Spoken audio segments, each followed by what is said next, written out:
So let's talk about the assassination of this Iranian nuclear scientist, Mohsen Fakhrizadeh. Mohsen Fakhrizadeh was assassinated. He was in his car, and a truck that was near his car blew up. The car stopped, and a group of gunmen opened fire on his car and killed him. And that's how Mr. Fakhrizadeh was assassinated.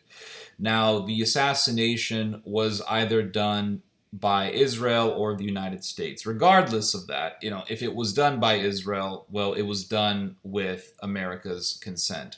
And if it was done by the United States, then it was done with Israel's agreement and knowledge. Because both Israel and the United States are in a shadow war against the Iranians. And so anytime you hear about an assassination of a major Iranian leader, well, you can rest assured that it was done by the American-Israeli team. And we saw this sort of thing with the assassination of Qasem Soleimani. That was done by the Trump administration, and of course it was done with America's partnership with Israel. Israel gave the nod to that assassination, and it only deepened tensions between the United States and Iran. That was quite obvious. Iran did a counterstrike, and while no Americans were killed, numerous Americans were injured when Iran did a strike on a U.S. military base in Iraq. And it was really just a sign of this shadow war between the United States and the Iranians. What's very interesting about this particular assassination is the timing. It is being done when the Trump administration is nearing its end. And why is it doing this? Well, Biden wants to bring back the Iran deal. Biden wants to bring back the Iran deal, and the Iranians just a few days ago said, yeah, we are open to the idea of going back to the Iran deal. But Mr. Rouhani also said that he wants the United States to correct some American policies that are hurting Iran. Because Donald Trump pulled out of the Iran deal in 2018, and he brought back some very, very severe sanctions against Iran, which has led to tremendous damage on Iran's economy. Iran's economy has been utterly devastated by Trump's sanctions. The Iranian economy has decreased by 6% every year since Trump pulled out of the Iran deal. The Iranian currency has gone down by 80% against the USD. So, yeah, Iran's economy has been shattered by Trump's shadow war against Iran.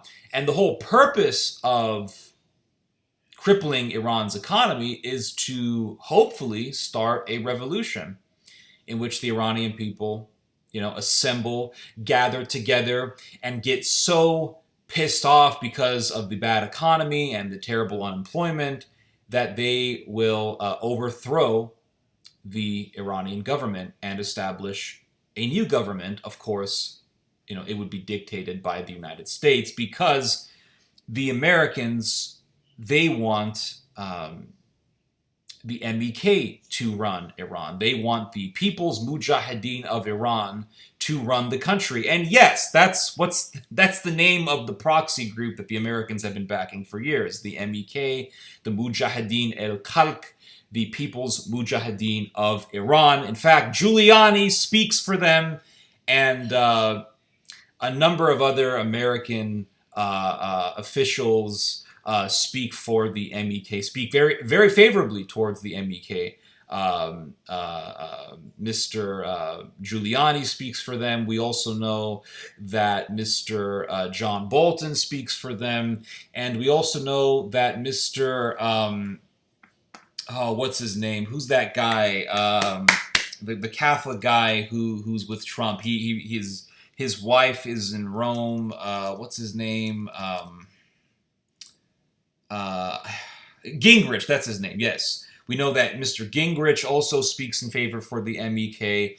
So there are people in Trump's camp, and there are people in the GOP who support this Iranian terrorist organization, this Mujahideen terrorist organization, which has killed Americans and which has killed countless Iranian civilians in terrorist attacks. And so the Americans support these people. They want the Mujahideen to replace the current Iranian regime. So all the people who keep saying, well, yeah, we have to support a revolution against Rouhani and against the Ayatollahs, it's like, well, yeah, the Ayatollahs are bad, right? I mean, there's corruption and evil in, every powerful government. And Iran certainly is a regional power, regardless of all of the economic woes that it has. But what are you asking to replace it, right? You're not asking for a good Christian government to run Iran. It's not going to be, a bunch of evangelical Christians with Starbucks coffees running Iran. It's going to be a bunch of Mujahideen cult leaders, because that's what the MEK is. The MEK is literally a cult, and they pretty much worship their leader. And they have all sorts of weird forms of psychological manipulation that they impose on their followers. It's a pretty brutal cult. You can read all about it. There's a lot of information on it, the MEK. And so the sanctions are done with the purpose of crippling Iran's economy, and the United States wants to cripple Iran's economy in order to push the Iranian people to support a revolution. And this is not a conspiracy. Rudy Giuliani himself said this in a big rally for the MEK that he spoke at. He said, the purpose, the whole goal of the sanctions is to cripple Iran's economy to the point that you can cause a revolution. So the assassination of Soleimani, the sanctions, all of this is part of a shadow war against Iran. It's not a direct war where you have soldiers in the trenches, but nonetheless, it is a shadow war in the sense that it wants to destroy the Iranian government. It wants to devastate the Iranian government to the point that you have regime change. The United States doesn't want to put boots on the ground in Iran because the United States has been drained enough by Iraq and Afghanistan, and it can't afford to have a full-scale war in Iran. It would be absolutely devastating. Could you imagine trying to invade Tehran? Could you imagine putting U.S. troops in the mountains of Iran where you have militias and you have paramilitaries and you have soldiers and you have, IEDs, and it's going to be Iraq, but way, way worse, way more difficult. So the assassination of Mr. Fakhrizadeh, this is being done with the purpose of making things more difficult for Biden, because Biden wants to go back to the Iran deal. And just a few days ago, Rouhani said, yeah, I'm willing to go back to the Iran deal, but America's going to have to fix some of the problems that it caused in Iran, with the sanctions especially. But now you have this assassination. And so the United States and Israel did this assassination with the hopes of making things difficult for Biden. That is the reasoning behind it. The shadow war against Iran has brought the Israelis and the Arabs closer, which until now was considered unthinkable. The UAE normalized relations with Israel, and now there are other Arab countries that want to better relations with Israel. And this has nothing to do with a change of heart. It's not like these Arabs woke up and said, I really love the Jews and I really just want to be friends with them, so let's just be friends. It's not like that at all. The reason why the Arabs are getting closer to the Israelis is because the Arabs are terrified of the Iranians. It really is that simple. You don't have to be a professor or a geopolitical analyst or expert to make this conclusion. It really is that obvious. The Arabs are scared to death of the Persians. That's what this is. That's all this is about.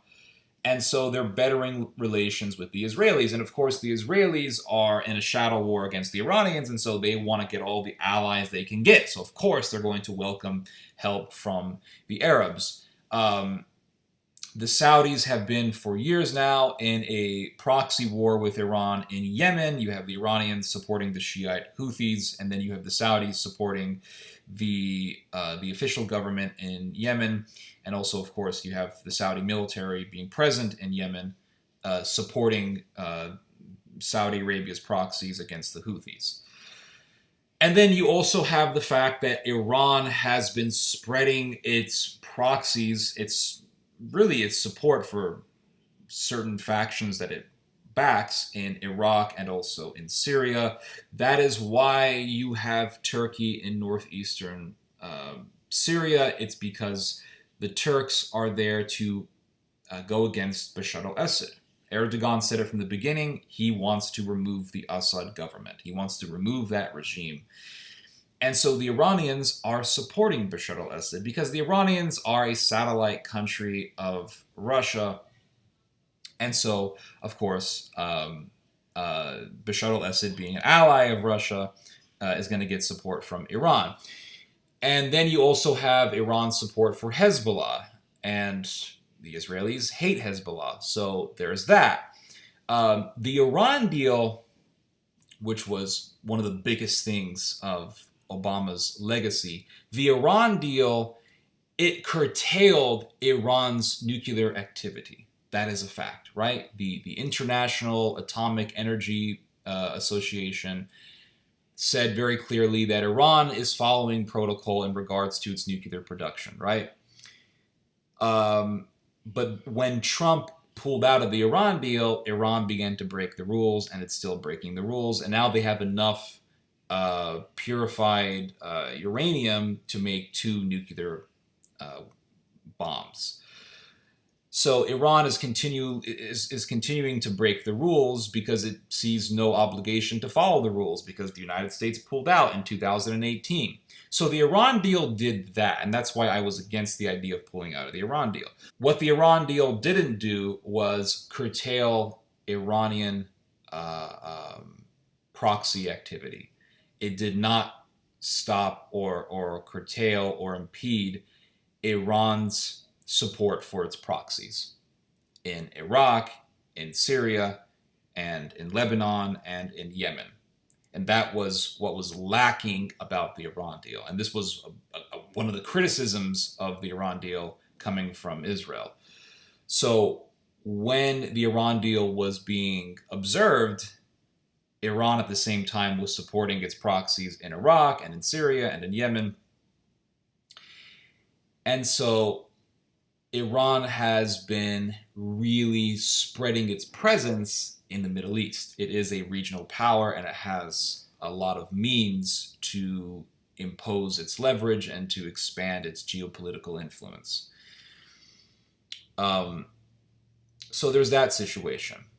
But going back to what I said earlier, the whole purpose of assassinating Mr. Fakhrizadeh, this Iranian nuclear scientist, the whole purpose is to hopefully make things difficult for Biden. So any negotiations that the Biden administration is going to do, because it's going to have to negotiate with Iran,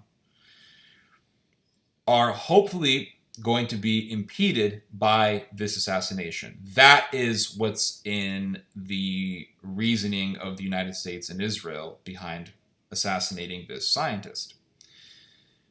Because Biden has said he wants to go back to the Iran deal. Rouhani has said he is willing to go back to the Iran deal. But now you have this scientist who was murdered. What are you going to do with that? So when Biden's camp goes to Iran's camp and says, okay, let's do this negotiation, Iran's going to say, well, you killed our scientist. And why should we trust you? We were honoring the protocol of the Iran deal, but America pulled out. So why should we trust you? Yeah, we'll have 4 years of good terms with Biden, But what happens when a Republican gets back into office? What happens when a Republican gets back into office and he then has to abide by what Israel wants or what the Zionists want? Why should we trust the United States? And look at what's happening in the streets of Iran. You have people burning down photos of not just Donald Trump, they're burning down photos of Biden. So it's not just hatred against Trump, it's hatred against the whole United States government. So this assassination has just muddied the waters and it's made things more difficult for Biden. That's the hope. So Israel is trying to increase the likelihood of difficulty for whatever negotiations that Biden wants to do. And this is not just Israel, this is also Saudi Arabia, because there was a meeting between Netanyahu and Prince Salman recently, and supposedly the meeting was supposed to be secret, but it leaked out. And I think that leak was intentional because Israel wants to send a message to the US government that the Arabs and the Israelis don't want to go back to the Iran deal. They don't want Iran to have any sort of breathing space. They want to keep the sanctions. They want to keep Iran crippled economically in order to prevent Iran from becoming a major economic powerhouse and thus a threat. So that's what this is about, and that's my take on this. You guys just heard some theology. God bless.